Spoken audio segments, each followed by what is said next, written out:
예, 관련 소식 안찬열 세계북한연구센터 소장 최영일 시사평론가와 함께 조금 더 짚어보도록 하겠습니다. 예, 안녕하세요. 예. 자, 우선 오늘 그 김의겸 대변인을 통해서 이제 밝혀진 사실이 이제 김여정 제1부부장, 노동당 중앙위원회 제1부부장이 이제 특사 자격이었다 이런 사실을 새롭게 알게 됐어요. 맞습니다. 그동안은 어제 개막식 때만 했고요. 김영남 상임위원장이 고위급 대표 단장을 맡았고 김여정 제1부부장은 대표 단원이었습니다. 그러니까 보시면 항상 앞서서 가고 그럼에도 불구하고 실황 중계하듯 어제 보도가 되면서 김여정 제1부부장에게 경호가 집중되는 모습은 좀 독특했죠. 그래서 그동안 우리가 실세다. 김정은 위원장과 뭐 특별한 친여동생이기 때문에 이 북한에서도 직언을 할 수 있는 거의 유일한 인물이다. 이런 얘기들 했었는데요. 오늘 놀라운 사실이 이제 밝혀진 것은 이 친서를 가지고 왔다면 누가 전달할 것이냐. 공식적인 상황이라면 김영남 이 대표 단장이 우리 문 대통령에게 전달하는 게 맞는 거죠. 그런데 애초에 시작 전부터 파란색 파일, 이 조선민주주의 인민공화국의 국무위원장이라고 찍혀 있는 이 파일을 김여정 제1부부장이 들고 있었단 말입니다. 탁자에 놓고 있었고, 그래서 이제 회담 직전까지 이 장면이 보도로 나가면서는 그렇다면 친서를 김여정이 전달할 것이고 김여정이 실세라는 것은 확실하다. 그런데 이제 청와대 대변인 브리핑에서 특사라는 공식적인 직함을 오늘에서 이제 발표를 한 겁니다. 오후에. 그러다 보니까 이 우리 해석은 이렇습니다. 이 고위급 대표 단원으로 온 것은 맞지만 특별히 김정은 위원장의 친서를 소지하고 와서 우리 대통령에게 초청의 이 어떤 의사는 구두 메시지로 전달했단 말이죠. 그러니까 김여정이 오늘까지는 숨겨졌던 특사였다. 특사로 확인되었다. 이렇게 보면 될 것 같습니다. 김여정 부부장은 문재인 대통령에게 김정은의 메시지를 이제 전달하지 않았습니까? 하나는 이제 친서 형식으로 했고 친서 내용은 이제 아직 그 자세한 내용이 공개되지 않은 상황이고요. 그리고 이제 구두로 방북 초청을 하지 않았습니까? 이 방북 초청이 어떤 파격적인 것이다 이렇게 봐야 되는 겁니까? 네, 뭐 다소 예상은 했었습니다만 상당히 파격적이다. 그것도 이제 빠른 시간에 북한을 방문해 달라.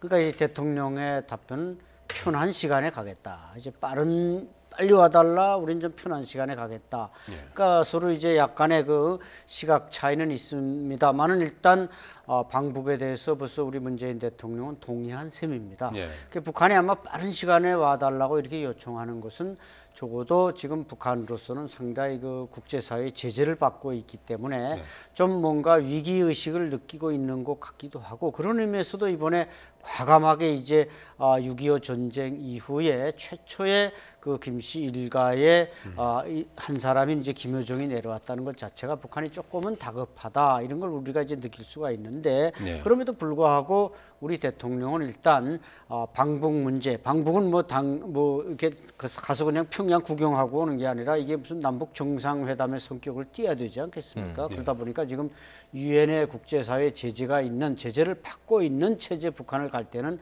당연히 미국이나 일본이나 이렇게 주변국들과 협의를 거쳐서 동의하에 가야 되기 때문에 편한 시간이라는 아주 탄력 있는 답변을 준 것입니다. 문재인 대통령은 여기에 대해서 앞으로 여건을 만들어서 성사시켜 나가자 이렇게 화답을 했어요. 이 긍정적인 답변이긴 하지만 그 여건을 좀 보면서 하자. 여건이 있어야 한다. 그래서 이 아까 말씀하신 대로 이제 구두로 전달된 이 평양 초청에는요. 자, 이 빠른 시일 내에 평양을 방문해 주시길 바란다라는 초청의 의사와 함께 하지만 이제 이 대통령께서 편하신 시간에 일정을 잡아주면 맞추겠다. 이 이야기를 예측을 했었죠. 사실 안찬일 소장님은 다 예측하셨잖아요. 김여정이 내려오면 특사다. 그리고 친서 분명히 있을 것이다. 그러면 이제 방북 초청한다. 이 세 가지를 다 맞추셨거든요. 그러면서 오늘 이 사실로 확인되기 전까지 갑론을박했던 게 언제 정도 시기가 적절하냐인데요. 만약에 이 김정은의 초청에 문 대통령이 응해서 조율을 거쳐서 여건을 만들고 여건이 무르익어서 가게 된다면 광복절 즈음이 적절한 시간이다. 8.15 전후 아니겠는가 하는 관측들이 전문가들로부터 또 많이 이미 나왔습니다. 그런데 말씀하신 대로 이제 여건을 만들어 성사시켜 나가자라는 문재인 대통령의 전제는 이 뒤에 명확한 조건을 이미 달고 있어요. 오늘 그 얘기가 북에 전달된 상황이라고 저는 봅니다. 왜냐하면 북미 대화를 빨리 해야 한다. 북미 대화가 선결되지 않으면 방북이 이루어지기가 쉽지 않다. 왜냐하면 이것은 지금 북핵 문제가 가장 핵심이고 경제 제재의 핵심 이유는 북핵 문제인 거죠. 그다음 비핵화가 국제사회 요구인 거죠. 이것을 북한이 받아들이지 않기 때문에 지금 고강도 압박을 받고 있는 거죠. 미국은 여기다 더 추가 제재를 가자라고 하고 있는 얘기고 심지어는 제한적인 군사 타격까지도 검토하고 있다라는 것이 평창 동계올림픽 개막 직전까지의 상황입니다. 그러니까 북한이 다급한 것은 명확해 보이고요. 경제적 측면으로도 다급하고 지금 이 중국은 계속 그 북한과의 국경선에 군대를 강화하고 있다는 게 또 보도되지 않았습니까? 그럼 이제 북한은 고립이 점점 강화되고 있는 건데 경제 제재를 풀어나가기 위해서는 핵을 건드리지 않을 수 없다. 핵무장을 우리가 인정받는 상황에서는 타개할 수 없다는 것을 인식시켜야 되는데 문 대통령이 오늘 그 시나리오를 작동하고 있는 거라고 보여져요. 그런데 이게 어찌 보면 미국이 지금 강하게 북한을 압박해서 도망갈 수 없다, 피할 수가 없다라고 본다면 지금 우리 측에서는 평창을 평화지대로 영위해 나가면서 좀 북한이 그래도 이 쥐구멍을 하나 뚫어주기 위한 신락 같은 희망을 주고 있는 상황이에요. 그럼 이 상황이 이제 평양 지도부, 결국 김정은 위원장에게 지금 실시간으로 보고되고 있는 상황에서 이제 북한은 북한대로 다양한 계산을 하고 있을 것이고 우리 청와대는 정의용 안보실장도 오늘 배석했습니다. 서훈 국정원장도 배석을 했습니다. 임종석 비서실장은 뭐 청와대에 온 손님이니까 당연히 배석을 했고요. 여기 조명균 통일부 장관까지 문 대통령 외에 4명의 핵심 참모가 다 이 자리에 참석했는데 북한의 반응과 이야기를 면밀하게 분석을 하면서 자 북한이 그럼 다음 경우의 수를 무엇으로 둘 것이냐. 그래서 저는 지금 오늘 2시간 40분은 고도의 체스 게임이 벌어진 것과 다름없다. 다만 문 대통령은 지금 저쪽은 특사와 대표 단장으로 온 것이고 이 문 대통령은 명실공히 우리나라의 1인자, 의사결정자 아니겠습니까? 그러다 보니까 주도적으로 이야기를 이끌어 나갔을 가능성이 크고요. 핵 문제 언급하면 보통 북한 측은 자리를 박차고 나가거나 항의하는 일이 잦았던 이제 과거 선례에 비춘다면 오늘 공식적인 회담의 분위기보다는 식사 이후에 시간이 길었기 때문에 차담회로 이끌어가서 좀 격의 없이 한번 이야기를 해봅시다. 내가 궁금한 게 매우 많소 하고 이야기를 주도해 나갔을 가능성이 커 보입니다. 지금 뭐 자세하게 이제 친서 내용은 공개가 되지 않았습니다만은 이제 구두로 이제 방북 초청했다. 이게 이제 가장 큰 이제 중요한 내용인 것 같고요. 친서에는 어떤 내용이 담겨 있을까요? 지금 뭐 알려진 걸로는 전체적인 남북 관계 개선 의지를 담은 내용이다. 이렇게 이제 전해지고 있는데요. 네, 아마 그런 내용이 이제 핵심을 이루지 뭐 그 외에 복잡한 문제는 언급조차 할 필요도 없고 제가 볼 때는 그 친서 이제 서류를 김여정 부부장이 이제 그 방에 들어올 때부터 들고 들어왔습니다. 중간에 뭐 김성해 그 조평통 부장이 뭐 핸드백도 받아가고 이렇게 좀 왔다 갔다 했지만 이미 그 친서는 들고 있었고 친서의 표지에는 북한의 그 소위 조선민주주의인민공화국 국무위원장 마크가 딱 찍혀 있었습니다. 금박으로 된 국장과 그 밑에 이제 월계수로 살짝 떠봤던 그런 표시가 되어 있는데 이것은 결국 이제 우리 대통령에게 대한민국 대통령에게 북한에 이제 국무위원장이 보낸다는 그런 메시지가 그 그림에 우선 담겨져 있고 내용에서는 뭐 이제 말씀하신 대로 어쨌든 남북 관계를 개선하기 위한 조치. 그럼 뭐가 있겠습니까? 지금껏 뭐 남북 관계에서 뭐 고위급 회담, 무슨 장관급 회담, 뭐 총리급 회담 많이 해봤지만 그래도 가장 상위 개념은 역시 정상급 회담입니다. 정상급 회담 한 번 하면 그 밑에 회담 10번 한 것보다 모든 문제를 풀어나갈 수 있는 이 연결고리가 생기기 때문에 이번에 이제 최 의원님께서 지적하셨듯이 서훈 국정원장이 거기 왜 참석했겠습니까? 서훈 국정원장은 1차, 2차 남북 정상회담을 사실 다 기획하고 집행한 가장 그 달인입니다. 그분에. 그렇기 때문에 국정원장이 거기에 참석을 했고 이것은 이미 그 친서에 그런 내용들이 담겨 있다는 원지를 받았기 때문에 그랬다. 이렇게 볼 때는 이미 정상회담은 김여정 부부장의 친서 전달로 카운트다운에 들어갔다. 이렇게 봐야 할 것입니다. 그렇군요. 바로 이렇게 정상회담으로 이제 시기에 이제 문제가 남고 앞서 말씀드린 대로 여건이 이제 물론 이제 조성이 좀 더 돼야 되는 부분이 있긴 한데 그 사이에 조금 특사가 왔다 갔다 할 가능성도 있을까요? 그럴 가능성은 충분히 있습니다. 왜냐하면 이번에 이제 김여정 부부장, 김영남 상임위원장이 와서 우리 평창올림픽에 참석을 했고 아마 청와대에서 식사가 상당히 화기애애했기 때문에 저렇게 또 같이 평창에 내려가서 같이 박수치며 응원도 하고 특히 김영남 상임위원장은 아마 이번 대한민국 땅을 처음 밟아서 뭔가 그 감격적인 자신들이 건설하고자 했던 지상낙원이 대한민국에 펼쳐지고 있구나. 그래서 상당히 충격과 감동을 받았으리라고 봅니다. 네. 또 김여정 그 부부장이 우리 문 대통령이 그 개막식장에서 악수를 청했을 때 무려 2발자국이나 걸어와서 깍듯이 그 예의를 갖추는 걸 볼 때 상당히 에티켓이 있다 이런 모습도 보고, 따라서 이제 앞으로 이런 상당히 북한에서 중량급 인사들이 왔다 갔기 때문에 우리 측에서도 뭔가 뭐 비공개로 국정원장이 갔다 온다든지 아니면 또 뭐 공개적으로 통일부 장관이 갔다 온다든지 오늘 친서 교환을 통해 카운트다운에 들어간 뭔가 정상회담, 물론 뭐 단숨에 이루어지지는 않겠습니다만 여러 이제 차근차근 계단을 올라가야 되겠습니다만 이 과정에서는 나름대로 비중 있는 인사들이 관계자들이 왔다 갔다 하면서 토대를 탄탄하게 쌓으면 적어도 6월이나 뭐 8월쯤에는 정상회담이 이루어질 수 있다고 봅니다. 네, 오늘 화면에서 지금 보시는 것처럼 오늘 그 접견이 있었고요. 네. 그리고 나서 이동을 해서 이제 오찬을 하지 않았습니까? 그렇습니다. 접견 시간이 1시간 20분 정도. 그리고 오찬이 1시간. 네. 그리고 그에 앞서서 이제 뭐 방명록 작성하는 작성하고 시간. 그런 시간 다 해서 전체적으로 한 2시간 40여 분. 한 3시간 가까이 청와대에서 머물렀었는데요. 오늘 그 참석자들의 면면을 보면은 네. 어떻게 설명을 할 수 있을까요? 자, 이 북측에서는 뭐 우리가 알고 있는 고위급 대표단 예. 4명이 그대로 참석을 했습니다. 예. 앉은 순서를 보면 먼저 예. 최희 체육위원장이 앉았고요. 예. 그리고 그 옆에 이제 김영남 이제 상임위원장 예. 대표단장이 앉았고요. 대표단장 옆에 이제 김여정 예. 특사로 오늘 이제 확정이 됐습니다만 어쨌든 제1부부장 예. 대표 단원이죠. 실제로 청와대에 들어가서 방명록을 썼을 때 이 김여정 제1부부장은 특사라고 쓰지는 않았어요. 고위급 대표단 김여정 이렇게 예. 썼습니다.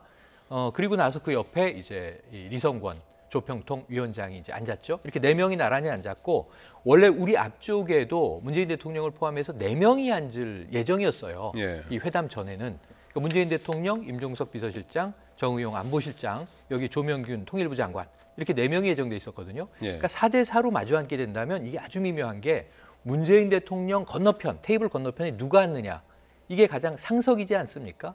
그러니까 실제로 대표 단장의 직함을 가지고 있건 대표 단원의 직함을 가지고 있건 이 부분에 있어서는 그 앞에 앉은 사람이 특사의 자격일 가능성이 높은데 예. 김여정이 앉았다라고 이제 아침에 이야기가 됐는데 우리 측은 서훈 국정원장이 참석하면서 5대 4에 이제 자리 배석이 됐습니다. 그래서 문재인 대통령은 어찌 보면 김영남 대표 단장과 이 김여정 특사의 가운데 자리로 이제 배석이 된 상황이 됐죠. 예. 그리고 이제 대화가 이어졌는데 말씀하신 대로 처음에 이 회담이 한참 이루어졌고 이 충무실 그리고 이제 이 오찬으로 연결이 됐던 그런 상황입니다. 그런데 여기서 한 가지 좀 이 오늘 특이 사항은요. 예.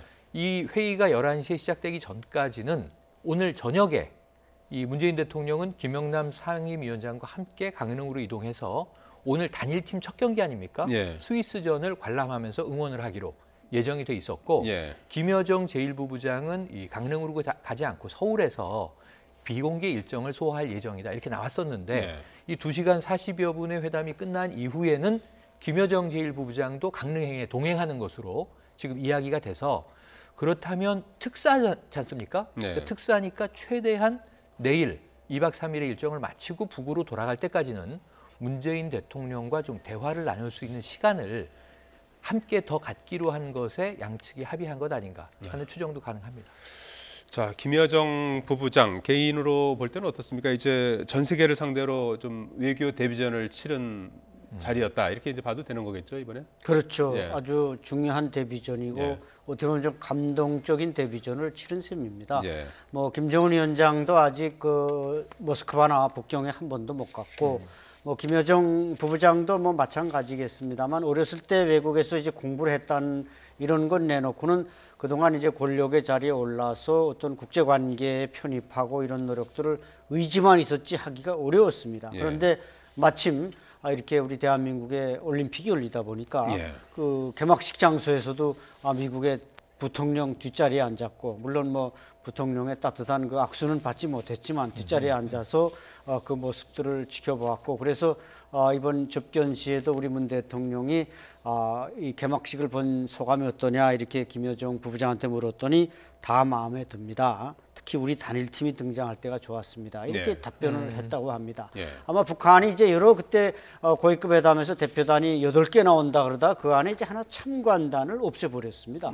이것은 아마 그때 김여정이 직접 온다는 결정이 난 뒤에 굳이 참관단 올 필요 없다. 김여정 부부장이 와서 다 한 바퀴만 둘러보면 머리에 다 입력이 되기 때문에 올 필요 없다. 그래서 아마 안 온 것 같은데 그런 의미에서 김여정 부부장은 뭔가 앞으로 북한에서 정치를 해 나가는 데서 이번 평창올림픽 방문 또 청와대 방문 이것이 아마 큰 학습이 되실 것이라고 저는 확신합니다. 예. 어제 이어서 오늘도 이제 김여정 행동 하나하나에 상당히 이제 시선이 이제 집중되지 않았습니까? 문재인 대통령과의 회동에서도 좀 비교적 당당한 태도를 유지하려고 했을 것 같아요. 그러니까 이제 이게 남북 관계는 아주 특수한 관계입니다. 이런 상황에서 이 국제 무대에 대비하는 뭐 우리나라의 이 시선뿐만 아니라 세계의 시선이 김여정에게 쏠려 있죠. 사실은 이제 어제 고위급 대표단이 방남하면서부터 전 세계의 뭐 스포트라이트를 받고 있는 상황인데요. 그래서 어제 이 코리아 팀의 입장 때 문재인 대통령과 김정수 여사가 몸을 뒤로 돌려서 어찌 보면 뒷자리 위에 높이 있는 이 김영남 위원장과 김여정 부부장과 악수를 하는 장면이 찍혀서 지금 외신은 이 사진이 어제 개막식의 최고의 포토이기도 합니다. 이게 히스토릭 핸드쉐이크, 역사적인 악수다 이렇게 지금 표현이 되고 있어요. 그만큼 김여정도 주목을 받는데 김여정은 데뷔전이란 말입니다. 이게.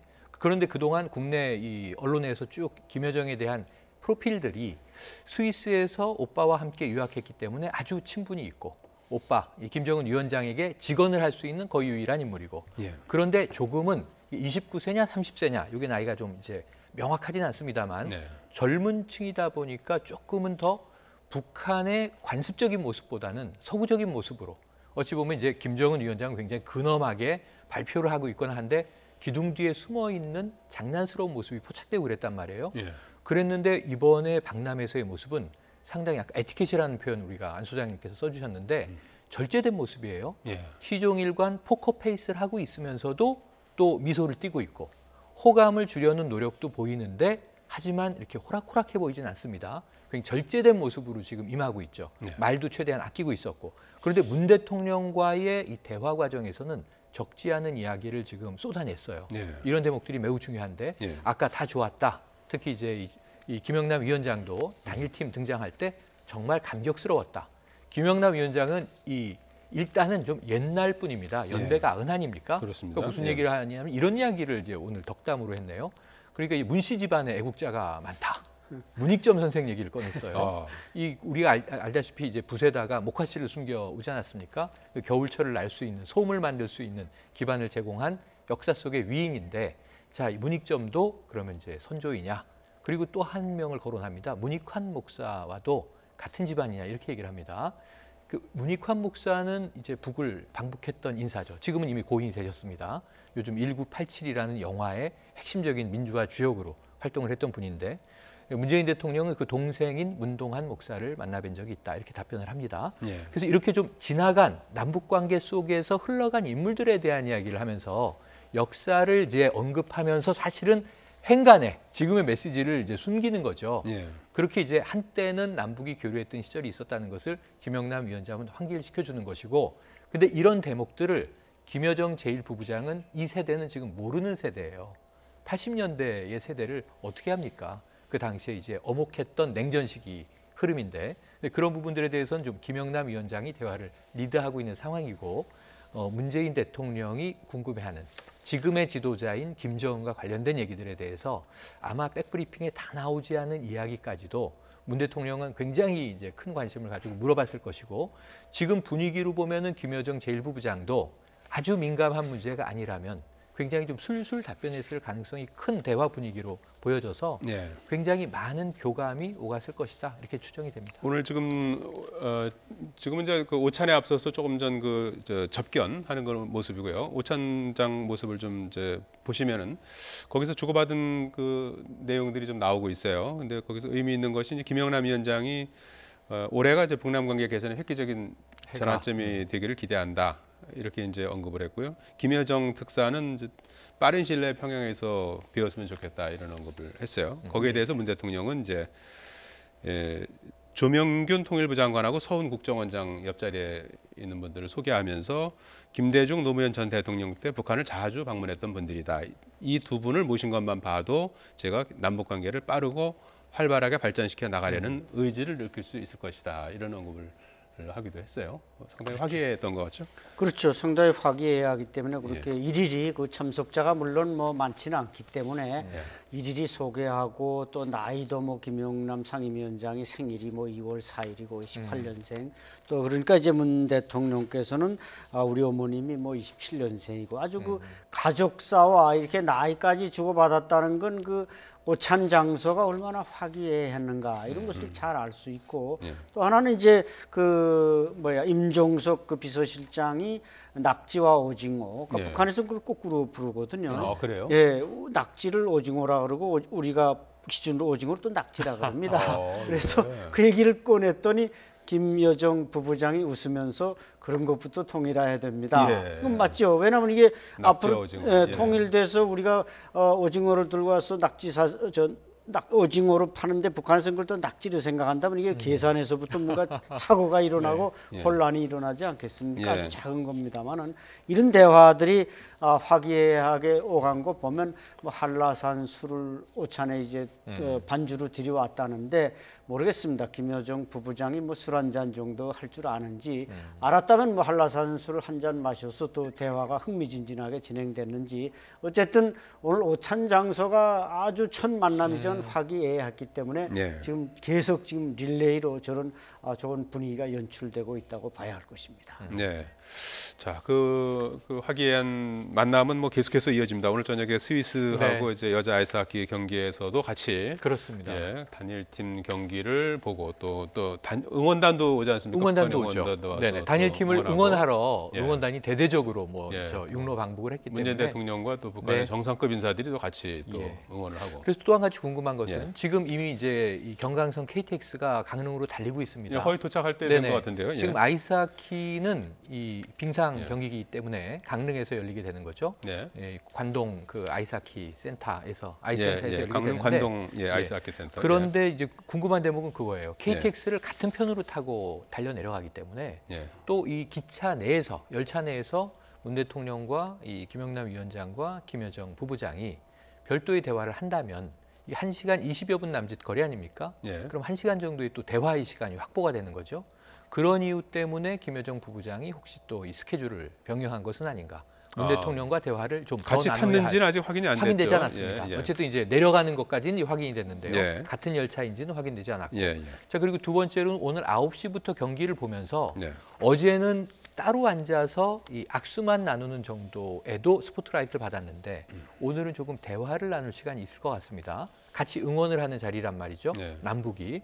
그러면서 이 재밌는 게 김여정 지금 부부장과 김정은 위원장은 스위스 유학파지 않습니까? 이 성장기 시절에. 그러면 이제 스위스와 오늘 하필 또 경기를 한단 말이죠. 스위스를 우리나라 단일팀이 이기기는 어렵습니다. 랭킹상으로 보면. 하지만 우리가 골을 넣는다든가 비등한 경기에 선전을 보여준다든가 혹은 이긴다든가 하면 경기장에서 또 굉장히 스포츠카 보여주는 이변의 감동이 있을 수 있거든요.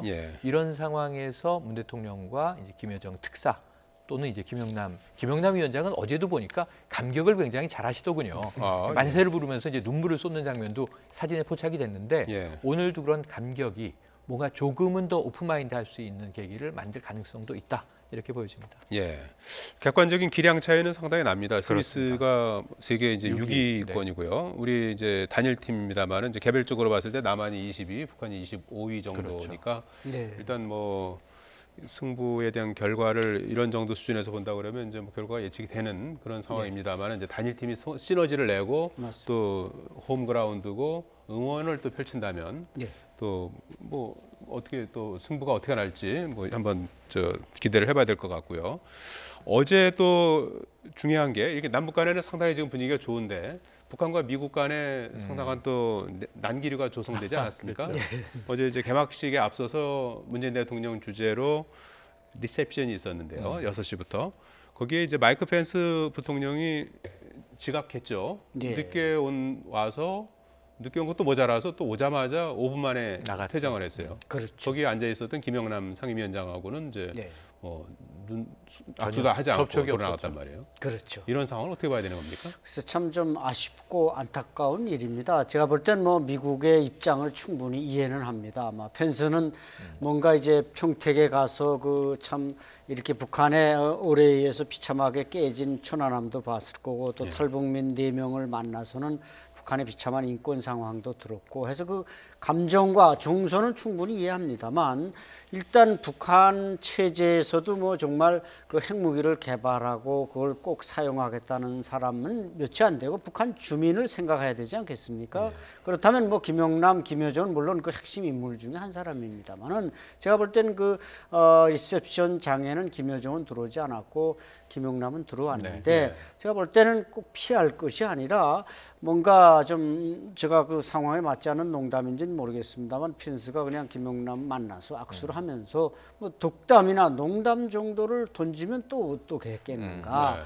그것을 김영남이 어떻게 받아들일지는 모르겠지만 뭐 나는 지금 1년밖에 부통령을 못했는데 뭐 2년 채울지 모르겠습니다. 당신은 벌써 20년째 국가수반이라면서요. 뭐 이렇게 좀 하면 김영남에게 쪼꾸도 주고 또 주위 사람들이 볼 때 야 펜스 미국 부통령답다 뭐 이랬을 텐데 그 테이블 배치 자체 헤드 테이블 배치 자체 불만을 품었다고 하는데 그렇다고 또 우리가 그 부통령과 김영남 다 어떻게 보면 한 국가 체제를 대표해서 온 사람인데 그걸 또 따로 또 B 뭐 C A B C 테이블에다가 배치하면 또 왜 거기다 배치했느냐 이러지 않았겠습니까? 그렇기 때문에 이런 데서 좀 제 생각은 펜스의 그 입장은 충분히 이해하지만 그렇다고 북한이 뭐 그 자리에서 핵무기를 내려놓는 것도 아니고 따라서 외교 무대인 만큼 또 국가와 국적과 인종을 초월하는 이런 올림픽이 제전인 만큼 조금 더 정말 강대국의 지도자다운 모습을 보였으면 더 좋았지 않았겠는가 그런 아쉬움이 있습니다. 네. 저는 조금 다른 의견이라 이 반론이 있는데 예. 이게 이 한미 간에 짜여져 있는 롤플레이가 아닐까라고 전 추정을 해봐요. 왜냐하면 어제 미국이 화기애애하게 북한과 악수도 하고 뭐 이제 스포츠는 스포츠니까 이 군사 문제와 떨어뜨려 생각해 봅시다 하면은 지금 북한이 오판할 가능성이 있어요. 대충 우리가 이렇게 좀 유화 제스처를 취하니까 잘 넘어오는구나 이럴 수도 있거든요. 그 미국은 굉장히 냉랭하게 애초에 동선을 만나지 않게 짜달라 이런 요구도 했었고요.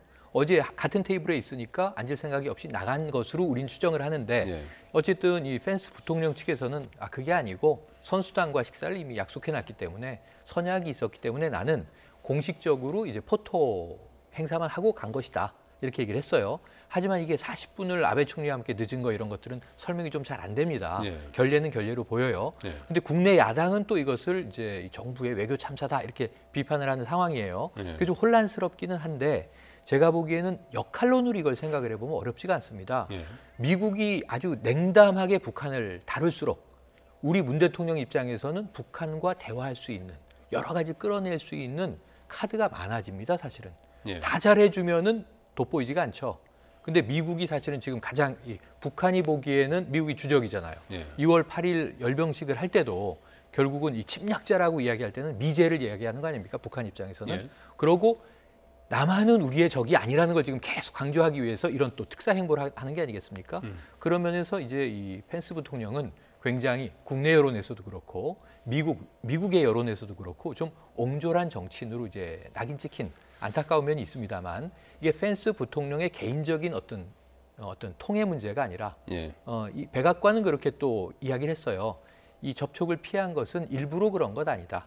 그 펜스 부통령은 일정상 그렇게 됐다. 그러니까 이게 보면 안 만나려고 했다 이렇게 얘기하는 것보다는 한 발짝 빼고 있는 상황이죠.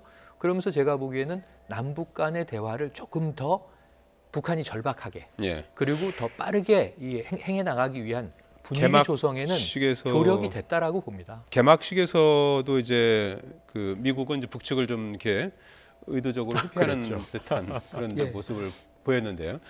거꾸로 백악관 관계자들은 오히려 북측이 좀 정답게 다가왔으면 뭐 화답했을 것이다. 이런 언급도 했어요. 북한이 먼저 좀 가서 외면을 받더라도 이렇게 가서 악수를 청할 수도 있는 거 아닐까요? 글쎄 그 자리가 아마 수평 상태였다면 그런 일이 벌어졌을지 모르겠는데 이게 예.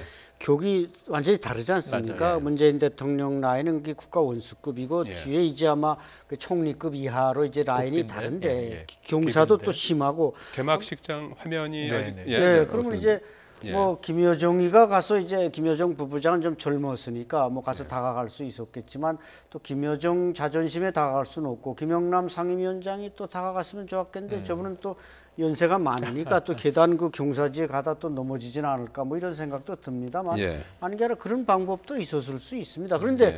또 그렇게 하고 북한에 돌아갔을 때 펜스가 저렇게 피한 것에 대해서는 그냥 여론의 질타만 받지만 북한 대표단이 그냥 김여정 부부장이 아닌 그 외 사람이 뭐 먼저 다가갔다든지 할 때는 그것도 정치적으로 또 이렇게 뭔가 난도질 당한 우려가 있기 때문에 북한으로서도 아마 더 오히려 미국 쪽보다 북한의 재량권은 훨씬 더 왜소하다고 봐야 될 것 같습니다. 예, 지금 저기 개막식장에서 이제 문재인 대통령과 악수하는 그런 네. 모습도 나오고 합니다만은 이게 참 그 평창 동계올림픽을 계기로 뭐 남북한에도 이렇게 이제 만나게 되고 또 북미 간에도 상당히 지금 좋은 기회인데 말이죠. 이 그렇습니다. 기회를 미국도 네. 사실은 잘 활용해야 될 텐데 이 면에서 어떤 접촉 가능성은 없을까요? 저렇게 표면적으로 냉랭해도 말이죠. 글쎄 말입니다. 지금 뭐 북한에서 온 사람도 숫자가 제한돼 있고 뭐 예. 통역은 뭐 우리한테 요청할 수 있겠지만은 네. 잠깐 뭐 기회는 살짝 지금 한두 번을 놓친 거 아닙니까? 예. 따라서 그런 기회가 다시 올지는 모르겠습니다만 아니 게 아니라 우리 정부가 바라는 것도